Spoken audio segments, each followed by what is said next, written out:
Hey, it's Chuck Armstrong with Loudwire Nights, and this is Loudwire Nights On Demand. It was such a privilege to get to share the exclusive conversation between Loudwire's own Lauryn Schaffner and Billy Morrison and Ozzy Osbourne. This first aired on Friday, May 10th. Enjoy.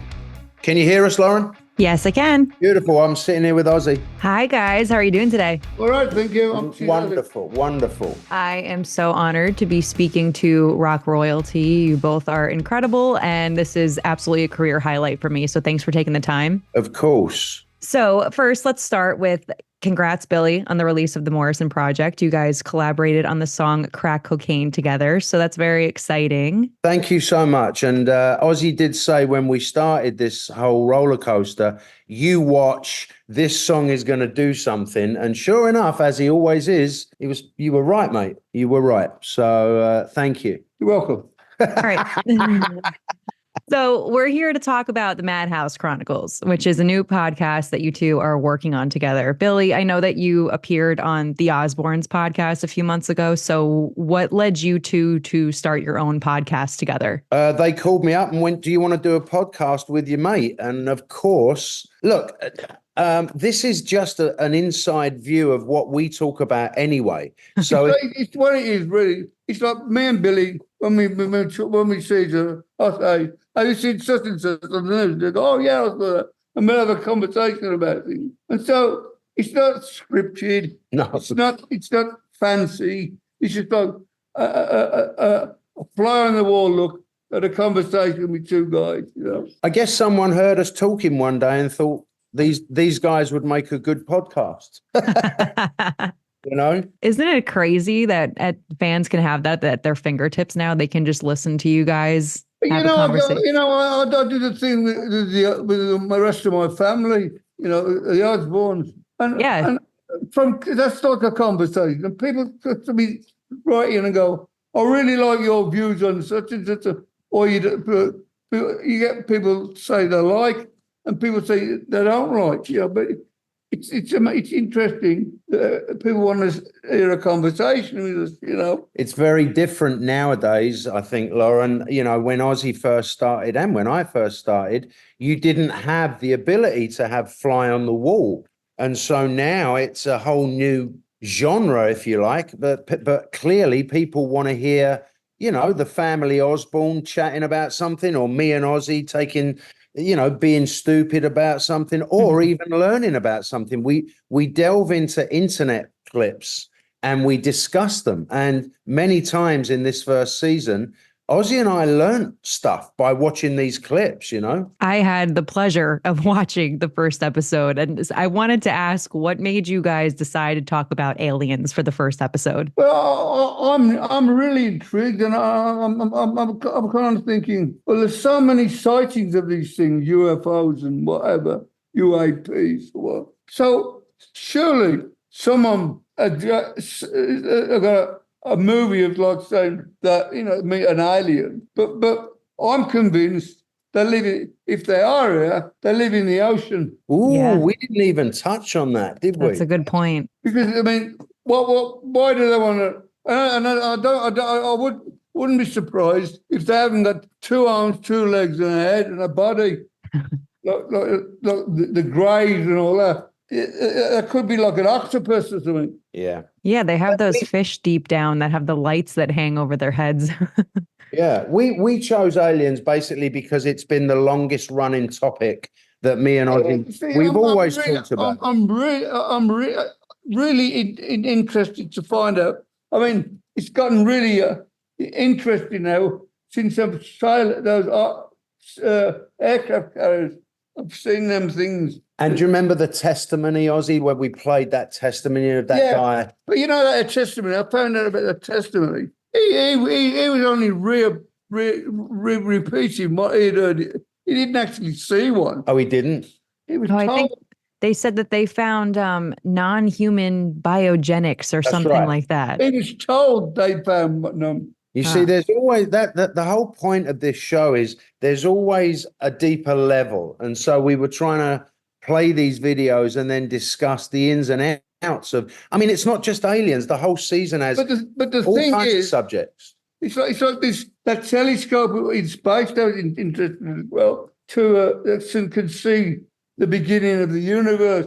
And if they ever do find it, that will throw religion out the window. Yeah. So aside from aliens, drugs, and rock and roll, I saw that was you guys had that motto in the teaser. What other topics can fans expect to hear you guys delve into on the podcast? Lauryn, we were talking before we logged on. We shot these a few weeks ago, and we actually can't remember all of them. I mean, we did, there's over 20 episodes in the first season, and we talk about our love of English chocolate candy. We talk about Black Sabbath. We talk about all weird animal things, like the internet's full of these crazy animals doing weird and wonderful stuff.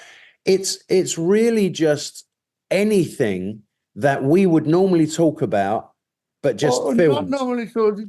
Yeah. It's like me and Billy having a conversation. It always started, Lauryn, from I would come round and Ozzy would go, I've just seen the weirdest thing, or have you seen so-and-so? And that really, clearly, I'm not joking, someone heard us doing that and went, well, this is a good podcast. And here we are talking about it. Absolutely. Because music fans, it's something special to be able to hear. Tell us the truth. What did you think of the first one? Oh, I thought it was very entertaining. I like that it's really candid and it just seems like you guys are just talking about whatever. I think any fan would like to see something like that. As music fans, we like to see the candid and the authentic side, outside of just what you guys do on stage and in the studio. Right. I'm glad that came across, because that really is the essence of what we're trying to do here, is just a couple of mates talking about some stuff. For sure. Can you guys recall, for those who aren't aware of your history, how your friendship came about? Well, I was in jail. And I was a lawyer in another life, and I got him out. No, how did you think that? In a nutshell, we bonded over the fact that neither of us do really well in a house full of people. There was a party, we were both at that party, and we both went into a room to try and get away from the madness of the party. And he was already in there, and we just sat down, we talked. What we talked about was the Sex Pistols, Cadbury's chocolate. We just bonded, and that was it. Sometimes it's all it takes. He's been driving me mad ever since, right? So your working relationship, is it any different when you guys are working on a piece of music together versus when you guys are just sitting around having conversation and recording it for a podcast? The music is completely different. It's like we have disagreements, but it's like whoever's got the best idea gets the play. You're writing music. It's like doing a jigsaw puzzle. You put piece.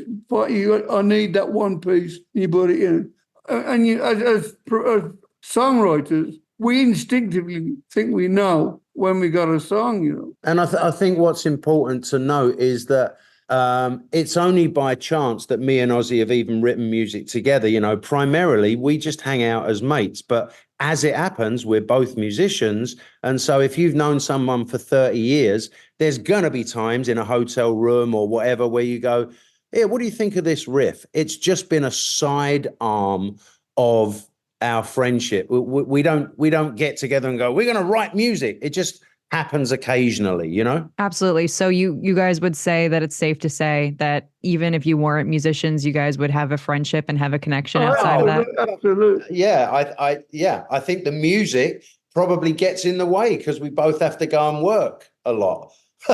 We would see each other a lot more if we weren't musicians, that's for sure. Can you guys each give what your funniest memory of is with each other? Now, be careful, Ozzy.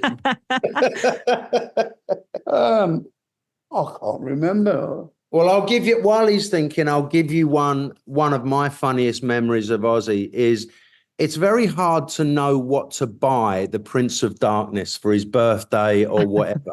And because basically he's got a phrase, if it ain't bling, I don't want it. Right. But I thought it would be a great idea to buy him a Japanese samurai sword. And the birthday dinner was in a very high profile Los Angeles restaurant. And I was a bit late and I came down the stairs and the family are there. Sharon's there. Everyone's there. And I give him, it's wrapped up and I give him this samurai sword. and he proceeds to open it, pull the sword out and start waving it around in the restaurant. Sharon's looking at me like, what the fuck have you done? So that was a funny moment. I don't know whether he can remember any about me.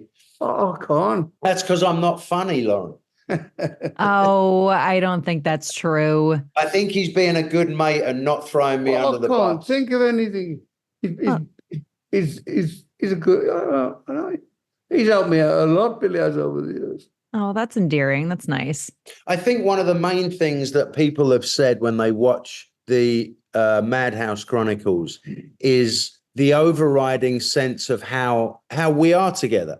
And I think that's a testament to 30 years of friendship and, real friendship, because we don't argue. We call each other names a lot, don't we? Yeah, but we send each other crazy texts. And oh, my God. I said to Billy one day, hey, you know what, Billy? If anybody ever read our text, I swear to God, we're both insane. We would both be locked up if anyone read our text stream. And I've got to tell you, there is something interesting, which I've never said to Ozzy. I don't think we've ever had a real argument. No. Ever, Lauryn, in 30 years. We've never, he'll say something and I'll say, oh, don't be so fucking stupid. But we've never fallen out in 30 years. It's kind of cool. That's awesome. Yeah, it's always good to have productive disagreements. Yeah, he's going to hit me in a minute. I know. Do you guys Do you guys have any other podcasts that you listen to? I listen to the Osbournes. I think that's brilliant. And even having been around the family for a long time, I learn stuff all the time when I watch, the Osbournes podcast. But I don't listen to podcasts. Do you? Not really. Okay, that's fair. With my things, I don't like to hear myself talking. I think we all can relate to that. I have one last question, and then we got to wrap up. This is music related. So, if you guys had to pick one singer, one guitarist, a drummer, and a bassist to be in a supergroup together, not that you would play with, but just that you guys could be fans of, like your favorite musicians being in a band together, who would it be? That's a great question. Go on, Ozzy. John Lennon. John Lennon. But doing what? What's he playing? Singing. Okay, John Lennon singing. Jimi Hendrix playing guitar. Ooh.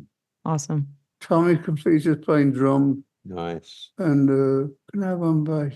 Paul McCartney on bass. Oh my God. That's a good lineup. That's a solid band. All right, let me think. So I would go with you know what? I'm gonna go with Ozzy singing. Greatest voice in rock and roll. I'm gonna go with Steve Jones from the Sex Pistols on guitar. Nice. I'm gonna go with I'm gonna go with Keith Moon on the drums, and I'm gonna go with John Paul Jones on bass. Legend. You guys just gave really solid answers, and you didn't give me a hard time about it. Sometimes people are like, "What?" That's a good question.